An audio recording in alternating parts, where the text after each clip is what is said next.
Today I'm going to try to demonstrate how to make this very simple cable pattern, a blanket.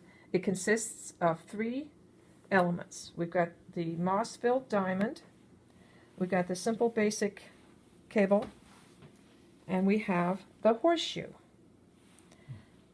And I will demonstrate how to do each one.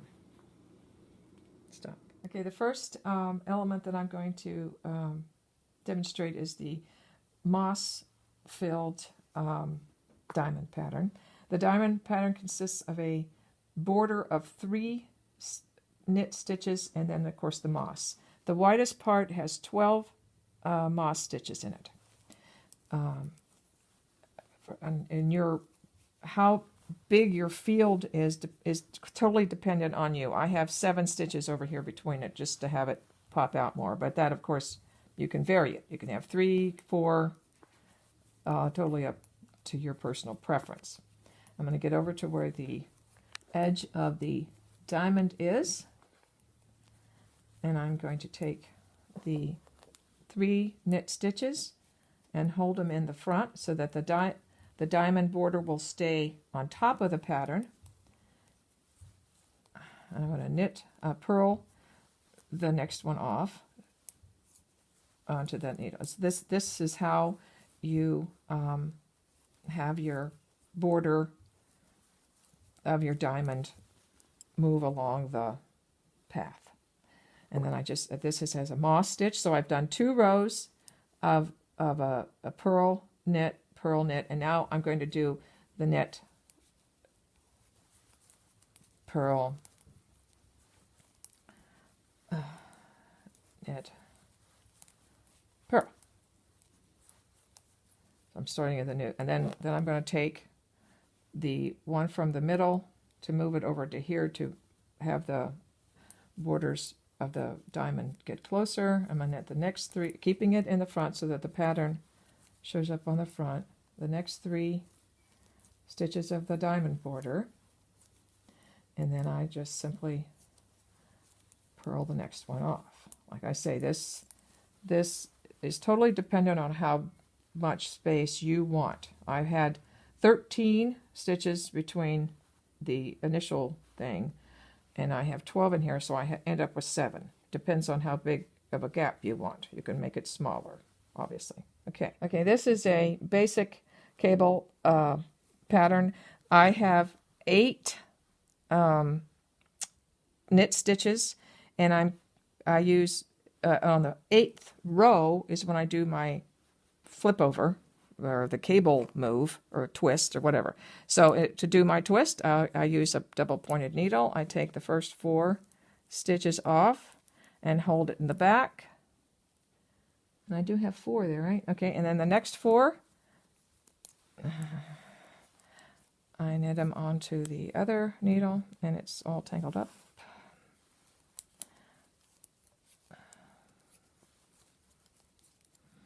4, 3.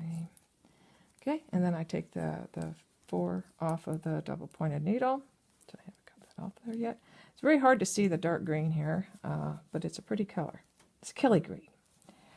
And I knit 4 off of my double pointed needle. Again, this is to make it seem bigger and chunkier, I've used the 4. Usually my standard cables are usually 3 stitches, 6, and whipping over on the 6th row, but this is to make it bigger, chunkier looking. I've used 8 knit stitches, and each little cable thing is 4 stitches. Okay, this is the final element, which is my take on what's known as a horseshoe. Instead of doing 16 knits across and then dividing it into cable patterns, I have 2 cables of 8 with a single purl stitch between them. But it gives the same effect of a horseshoe.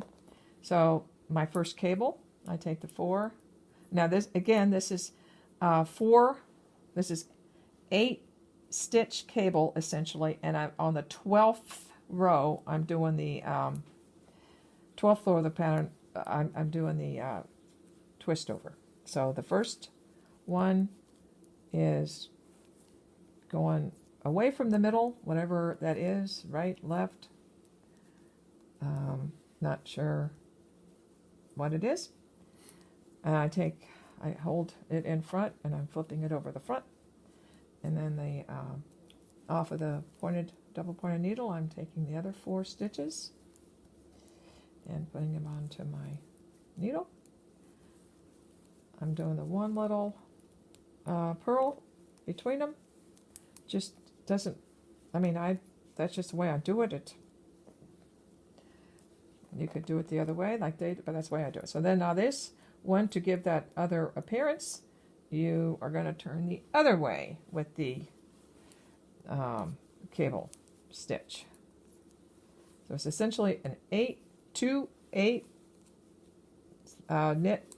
stitch cables, and on the 12th row you have one cable going to the one way and the other cable going the other way, and it gives the effect of the horseshoe pattern.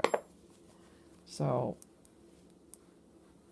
that's, and to have it, like I say here again, you can have whatever you want. I have 6 purl stitches dividing each pattern, and on the 12th, 8 stitches, and on the 12th row I make the